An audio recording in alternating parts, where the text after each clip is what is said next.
Assalamualaikum warahmatullahi wabarakatuh. Nama saya Nafer Sandi Aska Putra dengan NIM 1030 12300 294. Saya berasal dari kelas IF 4701. Untuk tugas dari mata kuliah organisasi dan arsitektur komputer kali ini, saya akan membuat video untuk menjelaskan mengenai memori sekunder. Baik, langsung saja kita mulai. Jadi, apa itu memori sekunder? Jadi, memori sekunder adalah komponen penting dalam arsitektur komputer karena berfungsi sebagai penyimpanan permanen data dan program. Tidak seperti memori utama atau RAM yang bersifat volatile dan akan kehilangan data saat daya mati, memori sekunder dapat menyimpan data secara permanen. Hal ini membuatnya ideal untuk menyimpan sistem operasi, aplikasi, dan file pengguna dalam jangka panjang. Memori sekunder juga memiliki kapasitas lebih besar dan biaya lebih rendah per bitnya dibanding memori utama, meskipun waktu aksesnya jelas lebih lambat. Memori sekunder bekerja bersama memori utama dalam sistem komputer, membantu menjaga data dan aplikasi tetap bekerja atau tetap tersedia bahkan saat komputer dimatikan. Contohnya, ketika sebuah aplikasi dibuka, data diambil dari memori sekunder dan dimuat ke memori utama agar diakses CPU lebih cepat. Beberapa contoh memori sekunder yang akan kita bahas di video kali ini yaitu yang pertama, ada hard disk drive atau HDD, lalu solid state drive atau SSD, dan optical storage.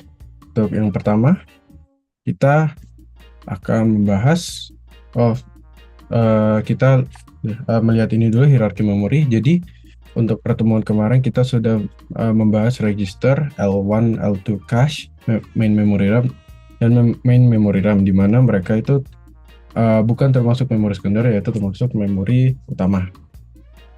Baik, di sini kita akan membahas hard disk, lalu optical CD dan DVD, dan solid state drive.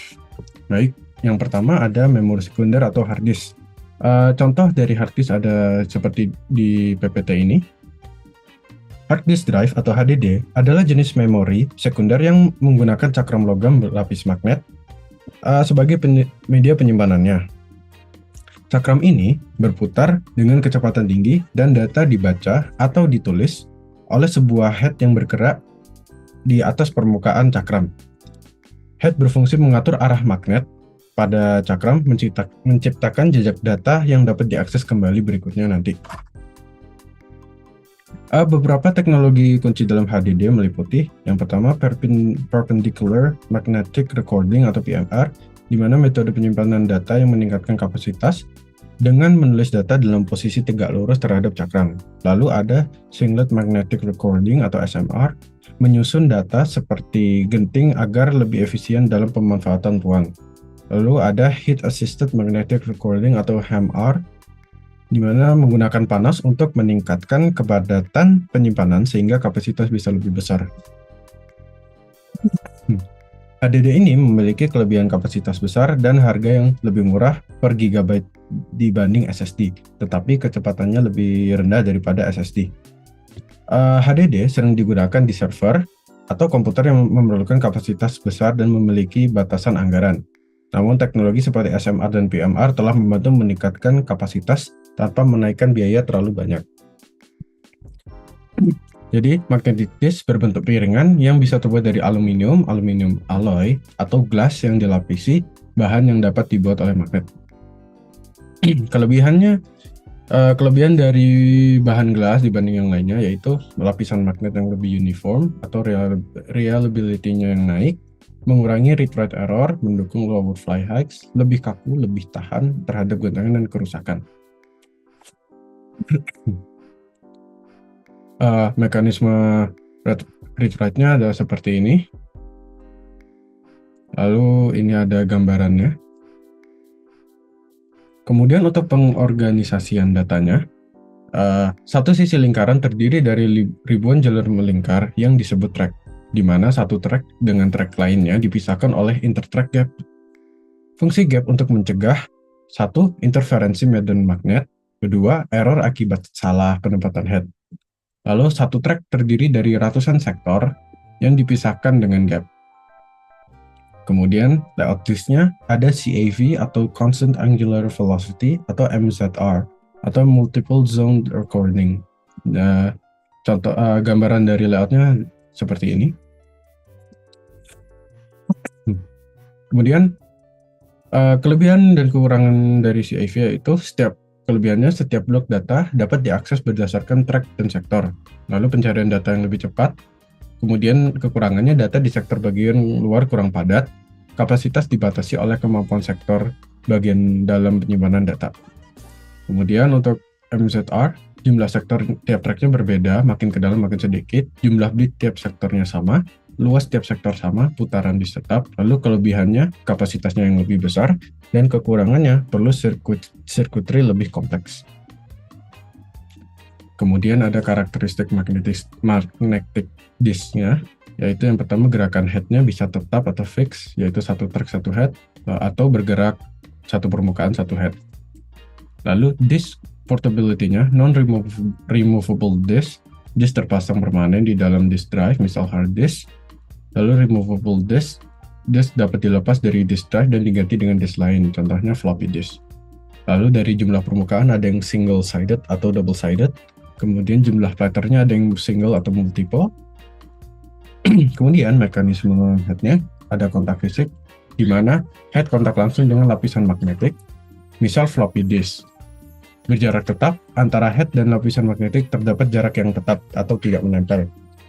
Kemudian ada celah aerodinamis, yaitu bila disk diam, head menempel pada permukaan magnetik. Bila berputar, head terangkat sebagai akibat dari efek aerodinamisnya. Jarak antara head dan permukaan magnetik yang sangat dekat akan memperoleh kerapatan data lebih tinggi. Kemudian, cara menghitung lama waktu baca data di hard disk, yaitu kita bisa menggunakan rumus ini untuk transfer data.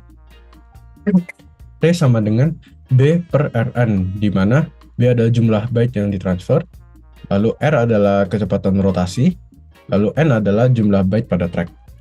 Kemudian untuk rata-rata akses disk atau TA bisa menggunakan rumus TS, di mana TS adalah rata-rata seek time, lalu R kecepatan rotasi dibagi 2 plus B per Rn.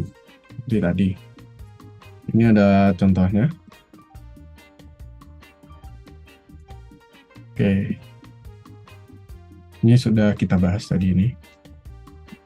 Kemudian yang kedua adalah teknologi solid state drive atau SSD. SSD adalah teknologi penyimpanan yang menggunakan memori flash untuk menyimpan data, menggantikan cakram, dan head magnetic pada HDD. SSD memiliki komponen yang seluruhnya elektronik dan tidak memiliki bagian yang bergerak, sehingga lebih cepat dalam proses baca dan tulis serta lebih tahan terhadap guncangan dan jatuh.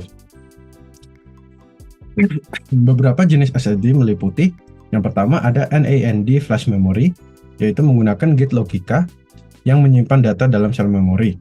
Biasanya digunakan oleh SSD konsumen karena biayanya lebih rendah. Lalu ada NVMe atau Non-Volatile Memory Express. Standar antarmuka yang memungkinkan kecepatan transfer data sangat tinggi dengan menghubungkan SSD langsung ke CPU melalui jalur PCIe yang lebih cepat daripada SATA. Lalu kelebihannya, kecepatan akses dan transfer data yang jauh lebih cepat daripada HDD, sehingga dapat meningkatkan performa komputer. Lalu tahan guncangan dan lebih ringan, sehingga cocok untuk laptop dan perangkat mobile lainnya. Meskipun harga per gigabyte lebih mahal dibanding HDD, namun SSD menjadi populer karena kecepatan dan daya tahannya yang tinggi. Banyak pengguna memilih SSD untuk menginstal sistem operasi dan aplikasi penting, sedangkan HDD digunakan sebagai penyimpanan tambahan. Lalu untuk pengorganisasian datanya, berbeda dengan HDD, SSD menggunakan flash memory untuk menyimpan data secara non-volatile. Strukturnya pun terdiri dari beberapa elemen kunci seperti blok, halaman, dan sel yang akan saya jelaskan lebih lanjut. Blok dan halaman adalah data dalam SSD organisir dalam unit yang disebut blok, yang terdiri dari beberapa halaman, di mana tiap halamannya itu berukuran 4-16 kilobyte. Ketika data ditulis ke SSD, data disimpan dalam halaman-halaman ini. Namun, untuk menghapus datanya, seluruh blok harus dihapus, bukan hanya halaman individualnya saja. Lalu ada sel memori. Di dalam SSD, data disimpan di dalam sel-sel memori yang terbuat dari transistor. Ada beberapa jenis sel memori, termasuk yang pertama ada SLC atau single level cell, kedua ada MLC atau multi level cell, ketiga ada triple level cell atau TLC, terakhir ada QLC atau quad level cell. Jika ditingkatkan, SLC memiliki kemampuan baca tulis yang sangat cepat dan daya tahan tinggi, namun hanya kapasitasnya tidak sebesar untuk quad level cell. Lalu karakteristik SSD, kecepatan aksesnya, tentunya kecepatan aksesnya sangat cepat dengan waktu respon yang bisa diukur dalam waktu milidetik. Kemudian konsumsi daya yang lebih efisien, di mana hal tersebut sangat penting untuk perangkat portable seperti laptop dan sejenisnya. Kemudian daya tahannya yang lebih tahan terhadap guncangan dan benturan sehingga lebih andal. Layout fisiknya biasanya terdiri dari PCB atau printed circuit board, di mana chip memory NAND terpasang, serta controller SSD yang mengatur pengoperasian, penyimpanan, dan pengambilan data. Beberapa form factor dari SSD bisa menggunakan 2,5 inci untuk kompatibilitas, atau bisa menggunakan NVMe SSD yang menggunakan konektor M2 atau U.2. Kemudian untuk menghitung waktu baca data, kita bisa menggunakan rumus yaitu waktu baca data sama dengan ukuran data dibagi dengan kecepatan baca. Lalu terakhir ada teknologi optical storage. Baik, jadi teknologi optical storage adalah jenis penyimpanan yang menggunakan laser untuk membaca dan menulis data pada cakram optik, seperti CD, DVD, dan Blu-ray. Data disimpan dalam bentuk pitch and lens pada permukaan cakram yang dibaca oleh laser sebagai data biner. Teknologi ini memungkinkan penyimpanan data yang ekonomis dan cukup tahan lama, terutama untuk keperluan arsip. Jenis-jenis optical storage yaitu yang seperti tadi yang saya sebutkan 3, yaitu yang pertama CD atau compact disc, digunakan terutama untuk audio dan data digital. Biasanya kapasitasnya sebesar 700 MB, lalu termasuk non-erasable disk dan diameternya biasanya 12 cm. Kemudian ada DVD atau digital versatile disk. Bentar. Nah, ini DVD, di mana dapat menyimpan data yang lebih banyak daripada CD dengan kapasitas mulai dari 4,7 GB hingga 17 GB pada disk 2 sisi 2 lapis. Untuk digital versatile disk dapat menyimpan data komputer dan data video. Terus banyak macam-macamnya seperti yang saya sebutkan tadi, namun secara general bisa menyimpan dari 4,7 GB hingga 17 GB. Kemudian ada Blu-ray, di mana memiliki kapasitas yang jauh lebih besar hingga 50 GB atau lebih per cakramnya, dan digunakan untuk video definisi tinggi dan data yang lebih besar. Optical storage memiliki beberapa kelebihan, seperti tahan terhadap magnet dan mudah diarsipkan untuk jangka waktu lama. Namun, kecepatan akses datanya cenderung lebih lambat dibanding HDD dan SSD. Dengan adanya teknologi seperti DVD 2 lapis dan Blu-ray, kapasitas penyimpanan optical media semakin meningkat dan dapat memenuhi kebutuhan arsip atau distribusi data dalam kapasitas besar. Oke, baik, itu saja dari saya. Bila ada kesalahan atau kekurangan dalam penjelasan, saya mohon maaf. Itu saja. Wassalamualaikum warahmatullahi wabarakatuh.